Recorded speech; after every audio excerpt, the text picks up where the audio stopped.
Hello friends, आज मैं आपको मोटो ई फोर प्लस का रिव्यू देने वाला हूँ। मेरा जो रिव्यू होगा वो वैल्यू ऑफ मनी के ऊपर बेस्ड होगा, यानी कि मैं जो प्रोडक्ट है उसके स्पेसिफिकेशन को कंपेयर करूंगा दूसरे प्रोडक्ट के स्पेसिफिकेशन के साथ जो इसी प्राइस रेंज पे अवेलेबल है। यानी आपको आइडिया लग जाएगा कि इस प्राइस में मुझे कौन कौन से स्पेसिफिकेशन मिल सकते हैं और मुझे क्या मिल रहे हैं। तो सबसे पहले मैं मेरे रेटिंग क्राइटेरिया के बारे में आपको बताना चाहता हूँ। अगर किसी स्पेसिफिकेशन को 10 में से 10 मिले तो वो एक सबसे बेस्ट स्पेसिफिकेशन होगा, उससे ज़्यादा कुछ भी नहीं। लेकिन ऐसा कोई भी स्पेसिफिकेशन अवेलेबल नहीं है, यानी वो इमेजनरी है, ऐसा कुछ पॉसिबल नहीं है। अगर किसी को 10 में से 9.5 मिले, यानी कि वो उस प्राइस रेंज में सबसे बढ़िया स्पेसिफिकेशन है जो अवेलेबल है।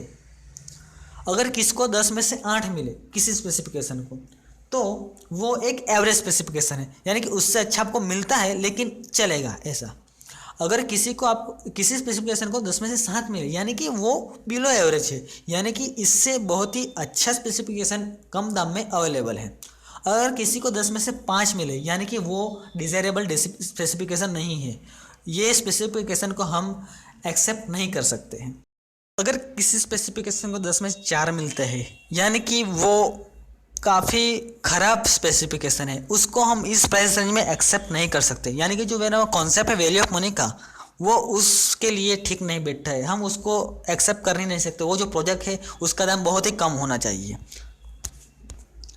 और मैं प्रोसेसर को सबसे ज़्यादा वेटेज देता हूँ, क्योंकि वो हार्ट ऑफ द मोबाइल है। अगर वो ही अच्छा नहीं होगा, अगर फाउंडेशन ही अच्छा नहीं होगा, तो बिल्डिंग आप कितनी भी मजबूत बना दो वो अच्छी नहीं बनेगी। यानी इसलिए मैं जो प्रोसेसर उसको 20 का वेटेज देता हूँ, और मैं टोटल मिला के होता है 100, तो मैं 100 में से उसको टोटल रेटिंग, ओवरऑल रेटिंग दूंगा। अब हम मोटो ई फोर प्लस के बारे में बात करेंगे। सबसे पहले बात करेंगे रियर कैमरा के बारे में। उसमें 13 मेगापिक्सल का रियर कैमरा है, f2.0 का एपर्चर है और 1.12 माइक्रोमीटर का पिक्सल साइज है। ऑटो फोकस और एलईडी फ्लैश का सपोर्ट मिलता है। ये जो प्रोडक्ट आपको मिलता है वो मिलता है 10,000 रुपये में। तो इस प्राइस रेंज में ये सबसे बेस्ट स्पेसिफिकेशन अभी तक मुझे मिले हैं। कोई भी ऐसा फ़ोन नहीं है जिसमें 13 मेगापिक्सल का कैमरा तो सब में होता है, लेकिन जो f2.0 का जो अपर्चर है वो मेन इंपॉर्टेंट है। अगर आपने ये वीडियो नहीं देखा है मेरा एपर्चर वाला, तो वो वीडियो भी आप देख सकते हैं, क्योंकि जो एपर्चर है वो मेनली जो कैमरा इमेज की क्लियरिटी है उसके वो डिसाइड करता है। तो इसमें f2.0 का एपर्चर होने की वजह से उसमें जो इमेज क्लियरिटी होगी, फोटो की क्लियरिटी होगी, वो बहुत ही बढ़िया होगी। इसलिए मैं रियर कैमरा को 9.5 देता हूँ 10 में से, यानी कि एक बेस्ट स्पेसिफिकेशन है। अब हम बात करेंगे फ्रंट कैमरा के बारे में। उसमें मिलता है आपको 5 मेगापिक्सल का f2.2 अपर्चर के साथ 1.4 माइक्रोमीटर पिक्सल के साथ एलईडी फ्लैश वाला फ्रंट कैमरा। 10,000 रुपये के प्राइस रेंज में हम 8 मेगापिक्सल तक का जो कैमरा है वो एक्सपेक्ट कर सकते हैं, लेकिन 5 मेगापिक्सल है, लेकिन एलईडी फ्लैश आपको एक एडवांटेज मिलता है, यानी कि एक एवरेज स्पेसिफिकेशन है। इसलिए इसको मैं 10 में से 8 देता हूँ। अब हम बात करेंगे रैम और स्टोरेज के बारे में। इसमें आपको 32 GB इंटरनल स्टोरेज और 3 GB रैम मिलती है।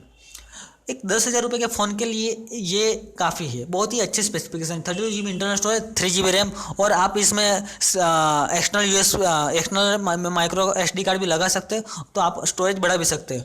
तो 32 GB इंटरनल स्टोरेज और 3 GB रैम एक बहुत ही अच्छा स्पेसिफिकेशन है, इसलिए मैं इसको 10 में से 9 देता हूँ। लेकिन यूरेका करके एक मोबाइल है माइक्रोमैक्स का, जो 9,000 रुपये के कीमत में मिलता है, उसमें 4 GB की रैम मिलती है। इसीलिए रैम आपको 3 से 4 GB हो सकती है कम प्राइस रेंज में, इसीलिए मैंने 10 में से 9 दिए। लेकिन 4 GB रैम की हमें ज़रूरत नहीं है अगर हम 10,000 के फ़ोन की बात करें, तो ये एक अच्छा स्पेसिफिकेशन है।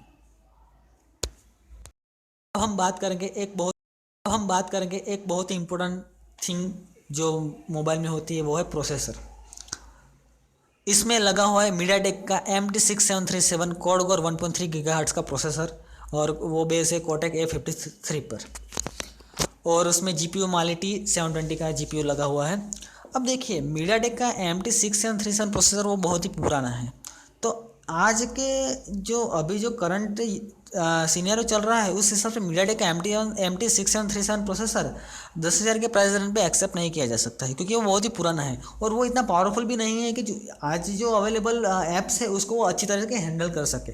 हाँ, इसमें 3 GB के रैम है, लेकिन फिर भी अगर जो फाउंडेशन ही अगर मजबूत नहीं होगा, तो बिल्डिंग आप कितनी भी मजबूत बना लो उसका कोई मीनिंग नहीं है। तो ये मीडियाटेक का MT6737 एक बहुत ही घटिया प्रोसेसर मैं मानता हूँ 10,000 की प्राइस रेंज को कंसिडर करते हुए।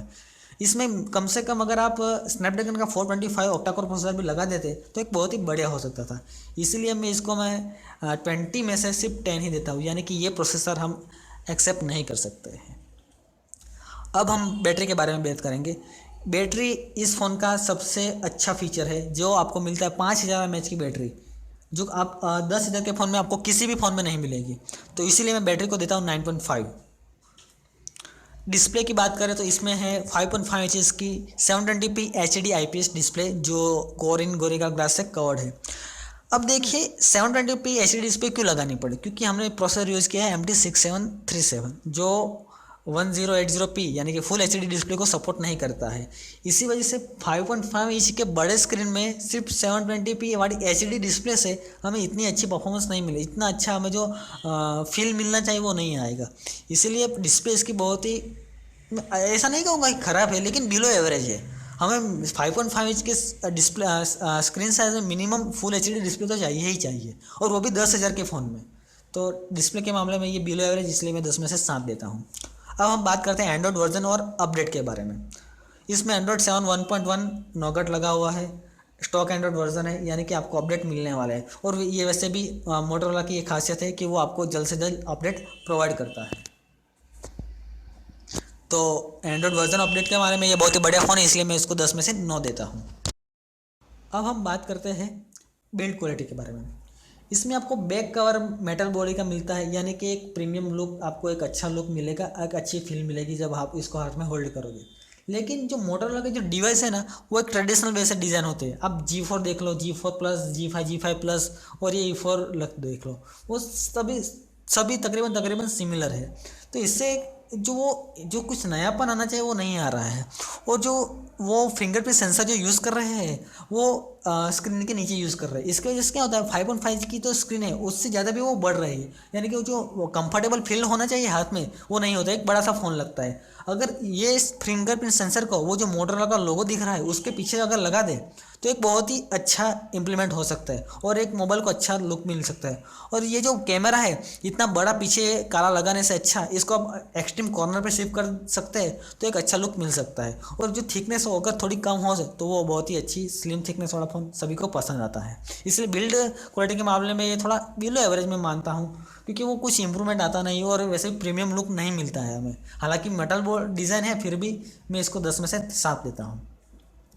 अगर हम इसके एडिशनल फीचर के बारे में बात करें तो इसमें फिंगरप्रिंट सेंसर मिलता है, डॉल्बी एटमॉस मिलता है और फास्ट चार्जिंग का सपोर्ट मिलता है, जो 10,000 के फ़ोन में आपको किसी दूसरे फ़ोन में नहीं मिलता है। तो एक बहुत ही बड़ा एडेड एडवांटेज है मोटोरोला के फ़ोन में, मोटो E4 प्लस में।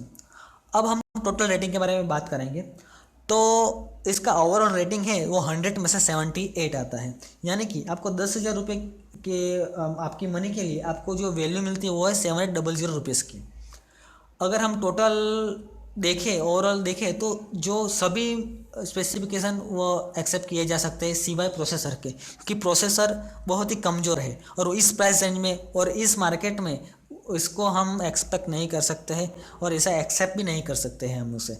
तो ये एक उनकी भूल कर सकते हैं। अगर इसमें वो स्नैपड्रैगन 425 लगा देते तो एक बहुत ही बढ़िया फ़ोन हो सकता था। अब हम बात करेंगे उसके मेन हाइलाइट्स के बारे में। तो उसमें 5000 mAh की बैटरी है, फास्ट चार्जिंग का सपोर्ट मिलता है, एंड्रॉयड 7 1.1 लेटेस्ट वर्जन मिलता है और उसके अपडेट आपको मिलेंगे। और एक बहुत ही अच्छा रियर कैमरा मिलता है, फ्रंट कैमरा भी अच्छा है लेकिन रियर कैमरा बहुत ही बढ़िया है। लेकिन जो मेजर ड्रॉबैक है, डिसएडवांटेज है, वो है मीडियाटेक का MT6737 प्रोसेसर, जो इस प्राइस रेंज में कभी भी एक्सेप्ट नहीं किया जा सकता है। तो ठीक है, अब क्या करें, अब क्या कर सकते हैं आप। अगर आपको फ़ोन सिर्फ सिंपली एक नॉर्मल फ़ोन की तरह यूज़ करना है, यानी कि आपको ना ही कुछ गेम खेलना है ना ही कोई ऐप चलाना है, सिर्फ आपको एक व्हाट्सअप चलाना है और थोड़ा बहुत वीडियो देखना है और फिर कॉलिंग करना है, बस इतना ही यूज़ है और आपको एक अच्छी बैटरी लाइफ चाहिए और अच्छे फ़ोटोज़ चाहिए तो ये फ़ोन आप ले सकते हो। वीवो और ओप्पो के लेने से अच्छा ये फ़ोन तो बढ़िया है लेना, क्यों वो भी मैं आपको दूसरे में वीडियो में दिखा दूँगा। लेकिन अगर आप न्यू जनरेशन के हैं और आपको अच्छे ऐप्स और वो यूज़ करना है तो मैं आपको रिकमेंड करूँगा कि आप Redmi Note 4 लें, क्योंकि वो इससे अच्छा आपको परफॉर्मेंस मिलेगा। Thank you. अगर आपको ये वीडियो पसंद आया हो तो इसको आप लाइक करें, शेयर करिए और मेरा यूट्यूब चैनल सब्सक्राइब करना ना भूलें, क्योंकि मैं ऐसे ही रिव्यू आपको देता रहूँगा।